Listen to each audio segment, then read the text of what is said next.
we're here at Content Marketing World, and it's starting to get ready for the closing keynotes, right? The sessions are ending, lunch is served, and Just two more. yeah, everybody's out in the hallways kind of taking their break, texting, getting caught up. But I'm here with Mike Turner from Textron Aviation. Yes. And you guys are Beechcraft and Cessna, right? You're Yes. the smaller aircrafts to bigger aircrafts that a lot of, when you hear somebody that has their pilot's license, that's usually what they're flying. Yep. So you have a cool brand that is, a luxury brand, but it's also an entertainment brand, and it's something that people like define themselves as.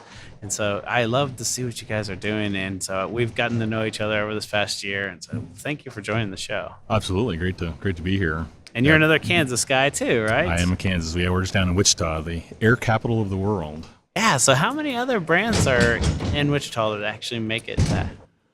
Well, Learjet, Bombardier Learjet is based there. And then Bombardier, their commercial versions, they have a facility there. And then their whole test flight center is out of Wichita.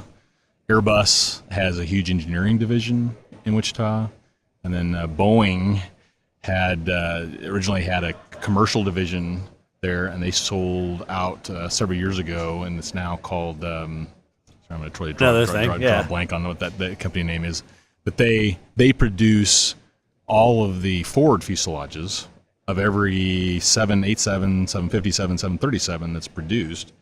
They get put onto rail cars and shipped to Seattle for final production. Wow. So about any given day overhead, anything that's flying over, about 60% of those airplanes were touched in Wichita. Wow. So it's kind of a unique story that is not told real broadly, but no, and you go into Wichita, and it's a small town, but you could definitely tell it's spread out for the need for more airfields and stuff like that. So aviation has always been pretty strong there. I mean, both Beechcraft and Cessna started there in Wichita back in the early 30s, and have been produced there ever since. So it's quite a story. We have a lot of great customer stories too that go along with all that. But and the first flight I ever sat in a private airplane was my stepdad. He had a Cessna for a very long time, and I needed to take the ACT because I wanted to graduate early.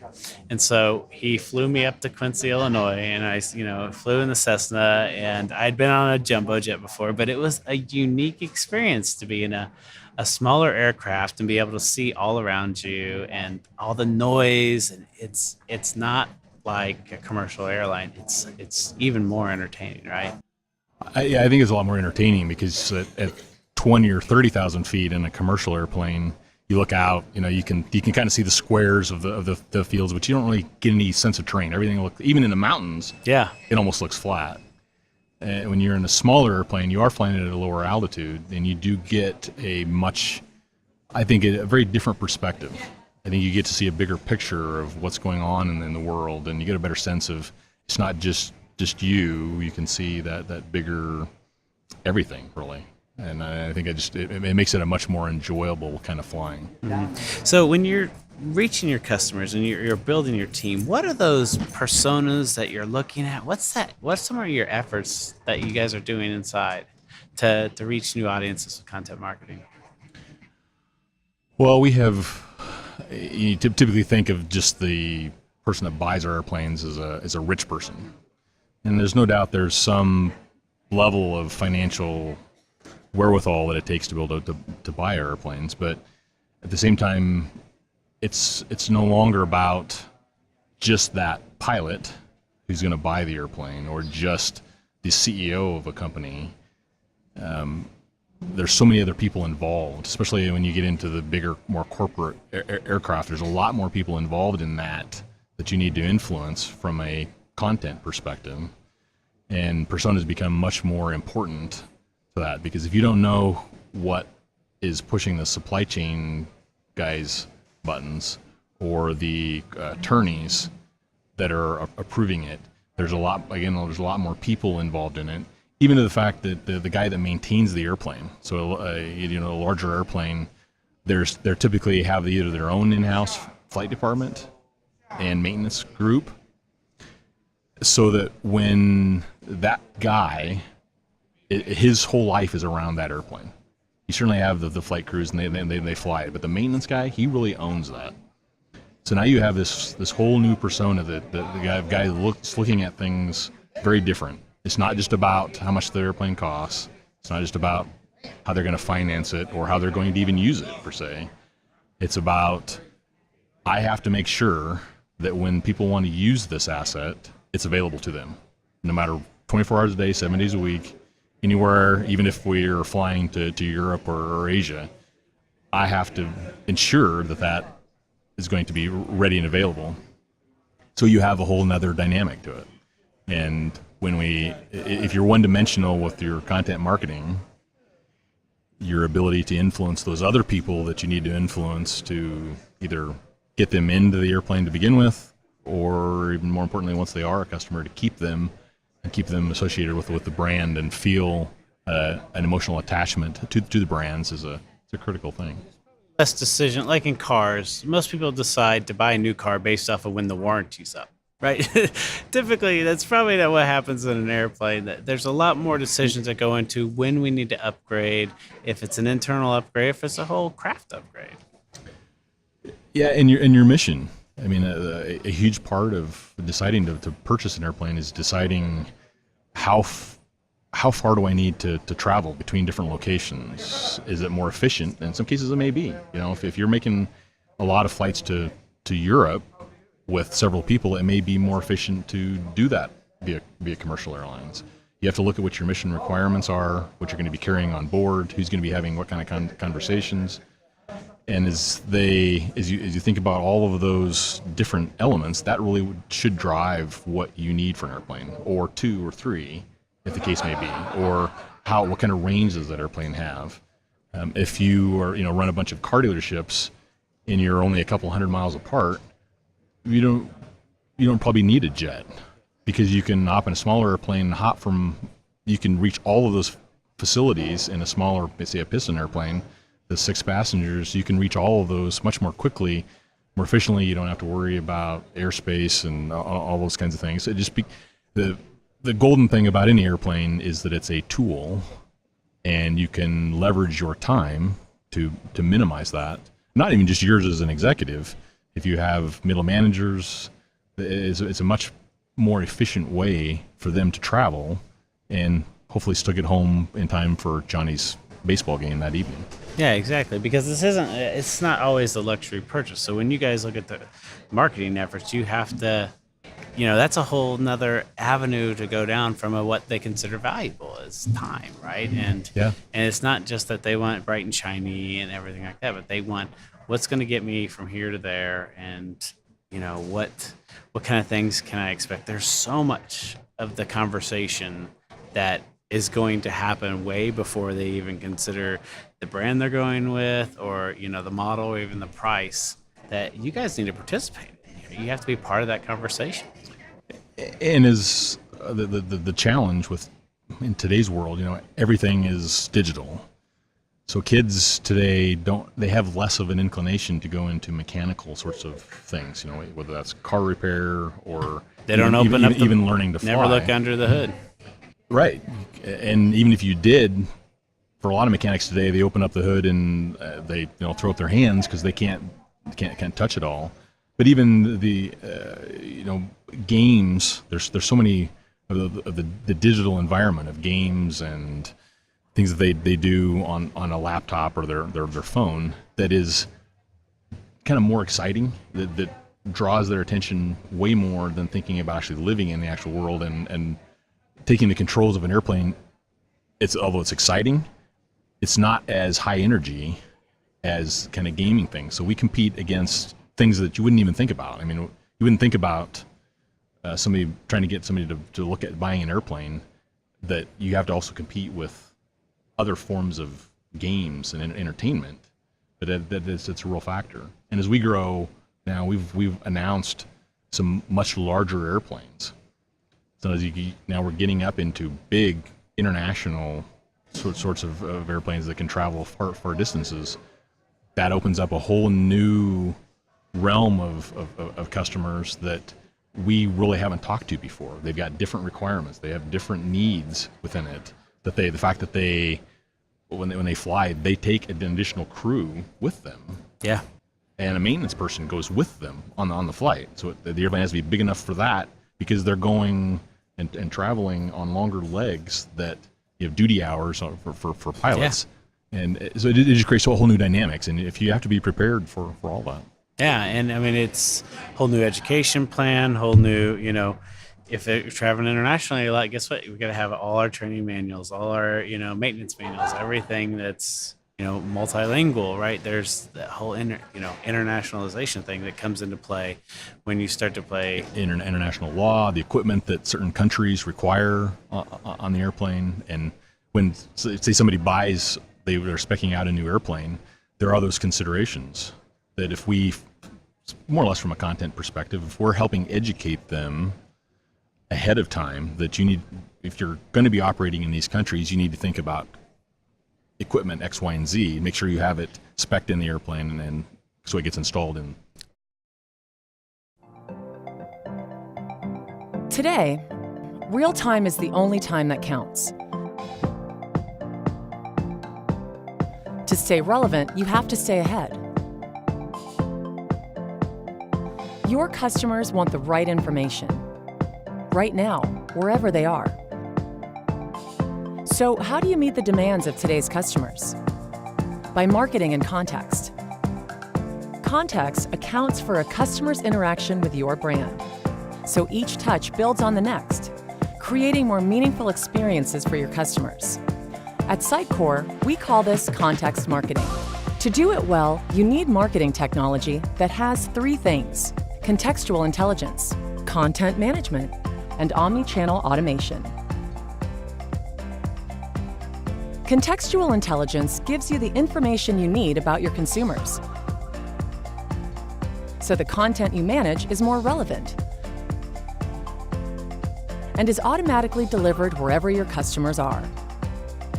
The Sitecore Experience platform was built for context marketing, so you can create a more personalized customer experience.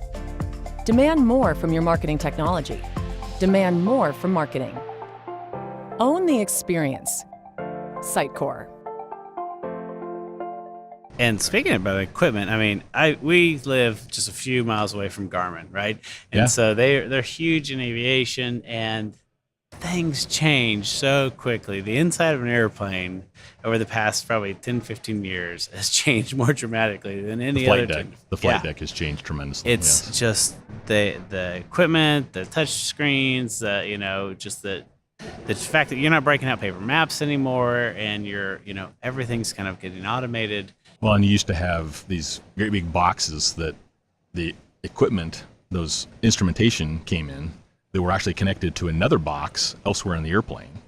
So all that extra weight, all extra equipment, and now, just like your laptop computer, it's all built right in, basically right behind the screen, and it's all software based.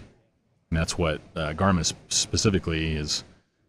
All that avionics is software based. So instead of you needing to change out entire displays, unless there's a huge technology change, most of it is a software upgrade. Yeah, so now it's like you are in this environment where you need to constantly learn. You have to keep up. You're not only just keeping up with the laws and keeping up with flight patterns and where things are going, but also the technology. Do you guys see yourselves playing in a place to where you're providing that post-sale content that keeps them around, keeps them up to speed? Well, certainly what we're striving to do is continually educate them so that they have everything that they need, whether that's in an app format, whether that's content, trying to be as digital and as getting as close to the cockpit as we can, so that we're creating the kind of customer experiences that make them want to continue with our brands, but probably more importantly, keeps them as efficient as they possibly can be in the airplane, so they can keep that reliability and dispatchability of the airplanes 24/7. So what are some of the sessions you've really looked forward to that you've been to and maybe you've been wowed by? A session that was really around getting better alignment between us from a content marketing perspective and helping the sales organization. And it's we tend to look at, well, we got to create more content that, more PDFs or more collateral for the sales. And really it should be further upstream from that.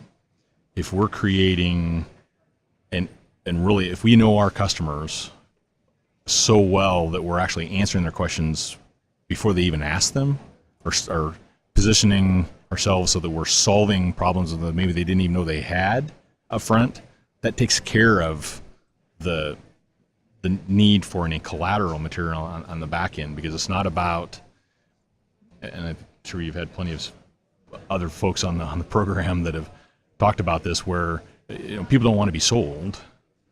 They want to. They're certainly willing to be educated. They want to be influenced. They love to learn things. And if we're understanding them well enough that what we're talking about is maybe bringing to their attention problems or potential situations that they didn't even know that they might have, but are totally relevant to them, you short tail the sales process tremendously. I thought that was a fantastic session. Yeah, I know. I wish like we had a conference where salespeople show up and engineers show up and designers show up and Wouldn't content people show up, and we say, okay, Agreed. Let's come underneath the same umbrella and say, we're all talking, because somebody did a great post where they said, I pulled out the content marketing bag and I threw it out on the hotel bed and I started to sort it. Uh-huh. And here's the amount of people that actually use content marketing to reach me at a content marketing conference, and the majority was product marketing. Yep. And you walk through the expo hall and it's close the sale, close the sale, close the sale. Give me your email so I can spam you and put you part of a drip campaign, yep. right? And I've sent you 3 emails already before. How come you haven't answered? Exactly. Yeah, what's wrong? I mean, what, you don't like me anymore? It's like I never asked for it in the first place. I know. And then the call after, and I think something's wrong with the robocallers right now, because they keep dialing the same number like 3 or 4 times, or they sorted by phone number and they had dupe data or something like that. Yeah. But it's ridiculous at how desperate people are getting in this time of disruption, using the ways that used to work, but were still bad ways, right? And some of them, they were still creepy. Still bad ways before, yes. We knew people wanted to be private, but we still knock on their door and solicit them, right? And then they said no. But you're talking to a very educated content audience here. Yeah. And when you're using the wrong techniques to a content audience, you're not going to be building relationships. Yeah.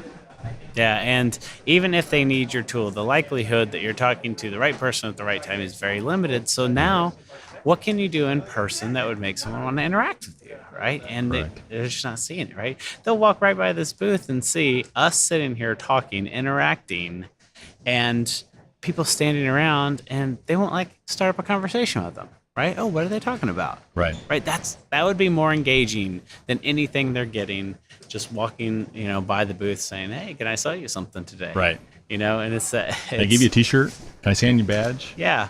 Yeah. What's the new trinket that they all want, so I can give them a free one so I can get their email? You know. And I admire conferences like this that will hold those email lists, as a coveted thing. And they say, this is our audience. You want at them, you got to woo them away from us while they're at the event. Mm-hmm. But they just don't blast it out to everybody and say, here's everyone's emails. Right.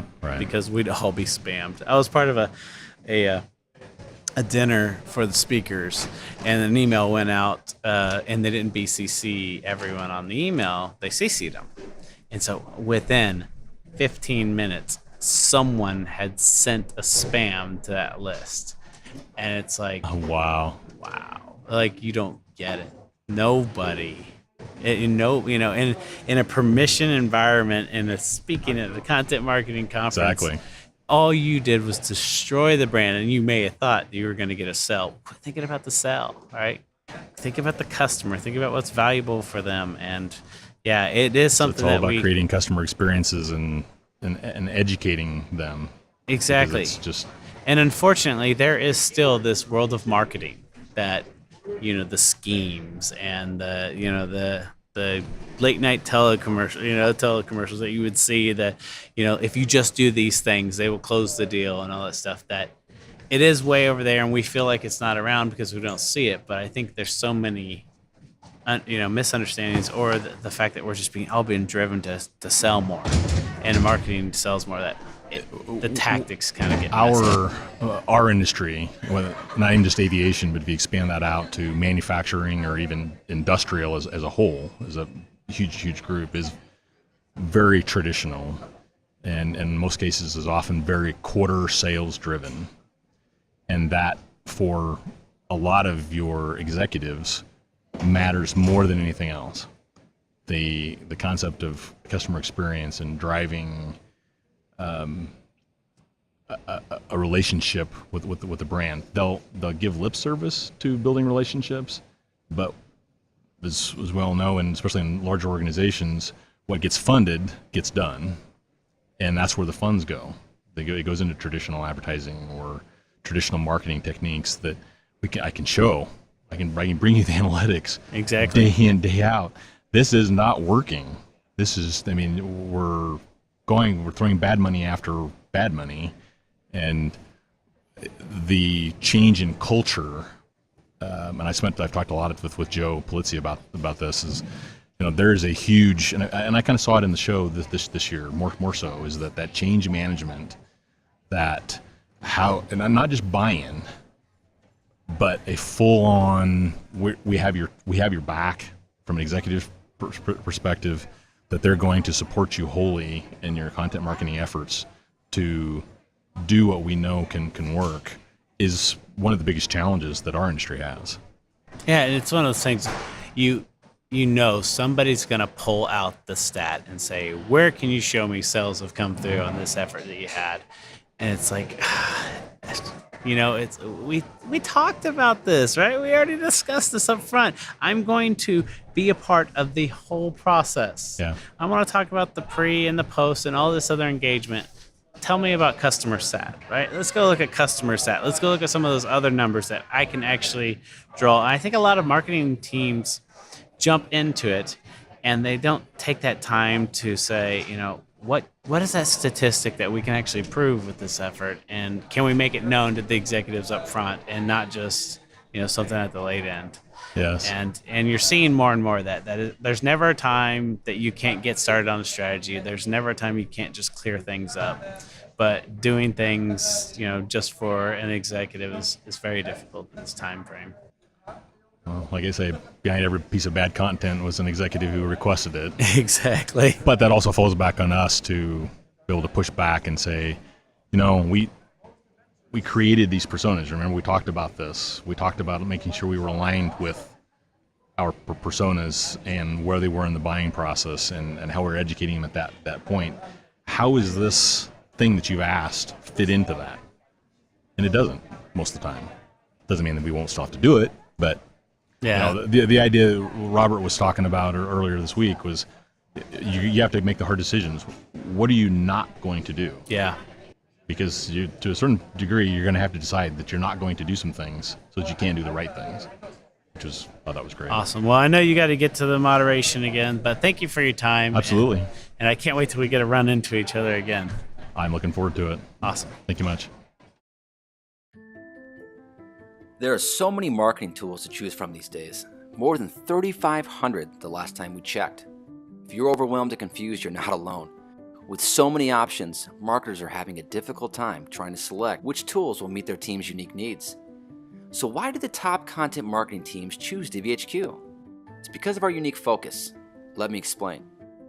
The typical content marketing process looks something like this. You start with a defined strategy, then you ideate and brainstorm with your team. Create a plan of attack, produce the content, optimize it, then publish and promote the content, and finally, review the analytics to see how your content performed. As you may know, most marketing software tools are built to support the back half of this process.